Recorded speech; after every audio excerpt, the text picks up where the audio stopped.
ರಾಜ್ಯದಲ್ಲಿ ಡೆಂಗಿ ಪ್ರಕರಣಗಳ ಸಂಖ್ಯೆ ಹೆಚ್ಚಳ ವಿಚಾರ ಡೆಂಗಿ ಸೋಂಕು ನಿಯಂತ್ರಿಸಿ ಅಂತ ಡಿಸಿಗೆ ಸಿಎಂ ಸೂಚನೆಯನ್ನ ಕೊಟ್ಟಿದ್ದಾರೆ. ಕಲುಷಿತ ನೀರು ಕುಡಿದು ಹಲವು ಸಾವು ನೋವು ಸಂಭವಿಸಿವೆ. ಇಂತಹ ಪ್ರಕರಣಗಳು ಮರುಕಳಿಸಿದ್ರೆ ನಿಮ್ಮ ಮೇಲೆ ಕ್ರಮ ತೆಗೆದುಕೊಳ್ಳಲಾಗುತ್ತೆ ಅಂತ ಎಚ್ಚರಿಕೆಯನ್ನ ನೀಡಲಾಗಿದೆ. ಜಿಲ್ಲಾಧಿಕಾರಿ ಸಿಇಒಗಳ ಸಭೆಯಲ್ಲೂ ಕೂಡ ಸಿಎಂ ಖಡಕ್ ಆದಂತ ಒಂದು ಸೂಚನೆಯನ್ನ ಕೊಟ್ಟಿದ್ದಾರೆ. ಹಿರಿಯ ಅಧಿಕಾರಿಗಳಿಗೆ ಸಿಎಂ ಸಿದ್ದರಾಮಯ್ಯ ಖಡಕ್ ಆಗಿ ವಾರ್ನಿಂಗ್ ಮಾಡಿದ್ದಾರೆ. ಸೊ ಇತ್ತೀಚೆಗೆ ಈ ವೈರಸ್ಗಳ ಪ್ರಕರಣಗಳು ಹೆಚ್ಚಾಗ್ತಾ ಇದೆ. ಒಂದು ಕಡೆಯಲ್ಲಿ ಡೆಂಗ್ಯೂ ಇದೆ, ಇನ್ನೊಂದು ಕಡೆಯಲ್ಲಿ ಇಲಿ ಜ್ವರ ಅಂತಿದ್ದಾರೆ, ಜಿಕಾ ವೈರಸ್ ಅಂತ ಹೇಳ್ತಾ ಇದ್ದಾರೆ. ಸೊ ಈ ರೀತಿಯಾಗಿ ಆಗ್ತಾ ಇದ್ರೆ ಸಾವು ನೋವುಗಳು ಸಂಭವಿಸ್ತಾ ಇದ್ರೆ ಅದಕ್ಕೆಲ್ಲ ಯಾರು ಹೊಣೆ ಹೊತ್ಕೊಳ್ತಾರೆ, ಜವಾಬ್ದಾರಿ ಯಾರಾಗ್ತಾರೆ, ಅದೇನೇನಿದೆಯೋ ಅದಕ್ಕೆಲ್ಲ ಆ್ಯಕ್ಷನ್ ತೆಗೆದುಕೊಳ್ಬೇಕು ಅಂತ ಸೂಚನೆಯನ್ನು ನೀಡಲಾಗಿದೆ. ಕಲುಷಿತ ನೀರು ಕುಡಿದು ಹಲವು ಸಾವು ನೋವುಗಳು ಕೂಡ ಸಂಭವಿಸಿದೆ. ಇದೇ ಥರ ರಿಪೀಟ್ ಆದರೆ ನಿಮ್ಮ ಮೇಲೇ ಕ್ರಮ ಕೈಗೊಳ್ಳಬೇಕಾಗತ್ತೆ ಅಂತ ಅಧಿಕಾರಿಗಳಿಗೆ ಖಡಕ್ ಆದಂಥ ಒಂದು ಸೂಚನೆಯನ್ನು ಸಿದ್ದರಾಮಯ್ಯನವರು ನೀಡಿದ್ದಾರೆ. ಹಿರಿಯ ಅಧಿಕಾರಿಗಳಿಗೂ ಕೂಡ ವಾರ್ನಿಂಗ್ ಅನ್ನು ಮಾಡಿದ್ದಾರೆ. ಆದಷ್ಟು ಬೇಗ ಇದೆಲ್ಲ ನಿಯಂತ್ರಣಕ್ಕೆ ಬರಬೇಕು, ಯಾವುದೇ ಕೇಸಸ್ಗಳು ಆಗಬಾರ್ದು ಅಂತ ಈಗ ಸೂಚನೆಯನ್ನು ನೀಡಲಾಗಿದೆ. ನೋಡಿ, ರಾಜ್ಯದಲ್ಲಿ ಒಂದು ಕಡೆಯಲ್ಲಿ ಡೆಂಗಿ ಪ್ರಕರಣಗಳ ಸಂಖ್ಯೆ ಹೆಚ್ಚಳ ಆಗ್ತಾ ಇದೆ. ಡೆಂಗಿಯನ್ನು ನಿಯಂತ್ರಿಸುವಂಥ ನಿಟ್ಟಿನಲ್ಲಿ ಈಗಾಗಲೇ ಅನೇಕ ರೀತಿಯಾದಂಥ ಮೀಟಿಂಗ್ಗಳನ್ನು ಮಾಡಲಾಗ್ತಾ ಇದೆ. ಆರೋಗ್ಯ ಇಲಾಖೆಗಳಿಗೆ ಸೂಚನೆಯನ್ನು ನೀಡಲಾಗ್ತಾ ಇದೆ.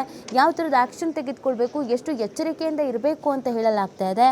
ಆದರೂ ಕೂಡ ಕೆಲವು ಕಡೆಯಲ್ಲಿ ಸ್ವಚ್ಛತೆಯನ್ನು ಕಾಪಾಡಿಲ್ಲ, ಕಲುಷಿತ ನೀರನ್ನು ಕುಡಿದು ಸಾವು ನೋವು ಸಂಭವಿಸಿರುವಂತಹ ಪ್ರಕರಣಗಳು ಕೂಡ ಬೆಳಕಿಗೆ ಬಂದಿರೋದ್ರಿಂದ ಇದೀಗ ಜಿಲ್ಲಾಧಿಕಾರಿಗಳಿಗೆ ಮತ್ತು ಸಿಇಒಗಳಿಗೆ ಸಭೆಯಲ್ಲಿ ಸಿಎಂ ಖಡಕ್ ಆದಂಥ ಒಂದು ವಾರ್ನಿಂಗ್ ಅನ್ನು ಮಾಡಿದ್ದಾರೆ. ಇದು ರಿಪೀಟ್ ಆಗಲೇಬಾರ್ದು.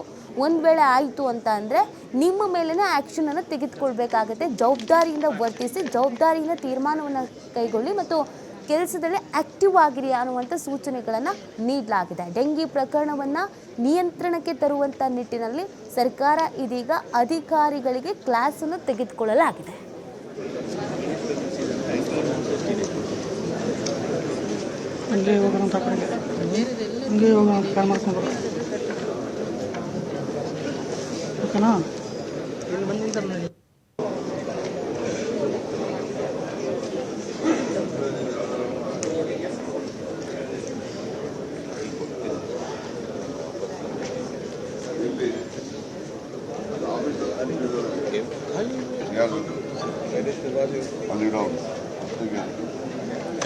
ಮಾತಾಡೋರಿಗೆ ಇವರು ಕಾಣ್ತಾರೆ, ಹೌದಾ? ಇದೇ ಚೆನ್ನಾಗಿ ಇರ್ತದೆ. ಎಸ್ ಸರ್, ನಿಮ್ಮ ಜೊತೆ ಇರಬೇಕು.